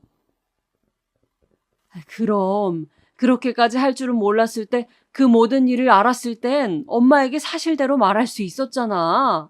어떻게 너까지 나를 속여? 죄송해요. 지금은 이 말밖에 못하겠다. 일단 진정하시면 나중에 찾아뵙고 사과드릴게요. 그럴 필요 없다. 이제 너희는 내 인생에서 없는 셈 치면 되니까. 집에 돌아가서 남편에게 이 일을 말했고 아들을 죽이러 가겠다는 걸 간신히 말렸어요. 정말로 내뱉은 걸 실천할 사람이기도 해서요. 저는 이제 정말로 쉬고 싶다는 생각이 간절했고 가족에 있는 모든 게 짐처럼 느껴졌어요. 제가 가진 책임감, 임무, 정 등을 내려놓고 싶었죠. 그래서 조금 가지고 있던 땅을 처분하고 사둔 채 묻어놓고 있던 재테크들을 전부 정리했어요. 그랬더니 서울 근교에 가게 하나 차릴 돈은 되더라고요. 그래서 돈을 넣어둔 통장을 그대로 딸아이에게 주었습니다. 그동안 제 대신 많은 일을 치러내느라 고생했기도 하고 방송작가 일이 힘들어서 괴로워하는 모습을 여태 가까이서 보았기에 숨쉴 구멍이 될 일을 만들어주고 싶었어요. 남편에게는 이 돈 전부 내 거고 내 맘대로 할 테니 신경 끄라고 미리 단단히 일러두었는데 딸아이에게 주는 건 본인도 좋은지 아무 말도 안 하더라고요. 딸아이가 오히려 한동안 계속 거절했어요. 엄마가 애써서 모은 돈 자기가 쓸 수 없다고. 그렇지만 제가 내내 설득하여 결국 받았고 카페를 하나 차리기로 했더라고요. 이제 거기서 자유롭게 작업도 하면 되겠다며 웃는 딸아이를 보니까 마음이 놓였고 한동안 잊고 있던 안정을 되찾은 기분이었습니다. 그런데 딸아이가 가게를 차렸단 걸 어떻게 알았는지 연락 끊고 살던 며느리에게 다시 연락이 오기 시작했습니다. 이젠 일도 안 하는지 정말 틈틈이 계속 보내오더군요. 어머님, 연락 좀 받아주세요. 저도 충분히 반성했고 따로 꼭 사과드리고 싶어요. 어머님, 예전에 여행 가고 싶으시다고 하셨었죠? 이번에 다은이 아빠랑 저랑 다은이랑 같이 여행 다녀오시는 거 어때요? 강원도도 좋고 아예 제주도 다녀와도 좋고요. 마음 편히 다녀오시게 저희가 다 준비할게요. 답 좀 주세요. 갑자기 여행을 다녀오자고 하니 어이가 없더라고요. 저는 최대한 마음을 가라앉히고 대답했습니다. 여행을 가자고? 진심으로 하는 말이니? 당연하죠. 저희가 그동안 많은 일이 있었는데 그런 불미스러운 감정 이번에 여행 가서 다 내려놓고 다시 한 가족으로 행복한 시간 누렸으면 좋겠어요, 어머님. 이제 쉬실 때도 됐고요. 아주 잠깐, 정말로 며느리가 변한 걸까? 일말의 기대가 들긴 했습니다. 그래서 일단 알겠다고 하고, 정 그러면 같이 만나서 밥 한번 먹고 그날 여행 일정을 정하자고 말했습니다. 정말 다른 사람이 된 건지 너무나 좋아하면서 감사하다고 하더군요. 그렇게 저녁 약속을 잡은 지 얼마 되지 않아 며느리가 저희 집 근처에 일이 있어서 들렸다며 카페에서 잠깐 만나자고 하더라고요. 왠지 찜찜한 기분이었지만 알겠다 하고 나섰습니다. 며느리는 반갑게 인사를 건네며 그동안 어떻게 지냈는지 건강은 괜찮은지 묻더라고요. 그리고선 지금 따로 일을 시작했냐고 슬쩍 말하더군요. 일 없이 쉬는 중이다. 그런데 집에만 있어서 제대로 쉬는 것 같진 않구나. 그렇구나. 하긴 맞아요. 그래서 저희가 여행 제안 드릴 거잖아요. 그럼 일을 안 하시면 따로 모아둔 게 있으신가 봐요. 그쵸? 그 말을 듣는 순간 속이 울렁거려서 미안하다고 하고 카페를 나왔어요. 당장이라도 쓰러질 듯하여 바로 근처 병원으로 가서 진정제와 수액을 맞았죠. 그런 와중에 계속 문자가 오더라고요. 어머님, 저 아직 할 말을 다 못했어요. 아가씨가 카페 차렸다고 들었는데 혹시 어머님이 도와주신 거예요? 어머님, 요즘 다은 아빠가 회사 그만두고 싶다고 성화해요. 일이 많이 힘든가 봐요. 당장 전화해서 웃음기 섞인 말투로 단도직입적으로 물어봤어요. 설마 그 유산 때문에 이렇게 얼굴에 철판을 깔고 연락을 해온 거니? 아니지 설마? 어머님 다 아시면서? 솔직히 섭섭했거든요, 저. 아무리 개인 감정이 있다 한들 같은 자식인데 이렇게 차별해도 되나요? 차별받는 가정에서 다은이가 할머니를 어떻게 생각하겠어요? 이번엔 꼭 좋은 어른의 모습을 보여주셨으면 좋겠어요. 저녁 식사 때 다은이랑 갈게요. 이젠 노골적으로 유산 이야기를 하자 더 이상 참지 못할 정도가 되었습니다. 그래서 저녁 식사 자리를 가지는 날 아들 내외와 딸아이를 집으로 초대했죠. 초대받은 며느리는 제 마음이 정리되었다고 생각했는지 싱글벙글한 얼굴로 집에 들어서더라고요. 어찌나 얄밉던지. 심지어 손녀딸까지 데리고 왔어요. 아들은 본인도 염치가 없는 걸 아는지 고개를 숙이고 있었지만요. 그 모습이 더 꼴보기 싫었고요. 손녀딸이 저를 부르며 달려와 안기자 며느리는 할머니 보고 싶었지? 이제 앞으로 더 자주 찾아뵙자라고 말하더라고요. 이를 무시한 채 저는 남편과 나란히 앉았고 가족이 다 모인 후에도 아무 말 하지 않았어요.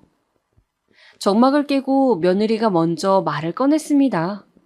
자기들도 염치는 있다고 너무 큰 거 안 바란다며 딸아이에게 해준 것처럼 다은이에게도 카페 하나만큼의 유산을 남겨주시는 건 어떻겠냐고 묻더라고요.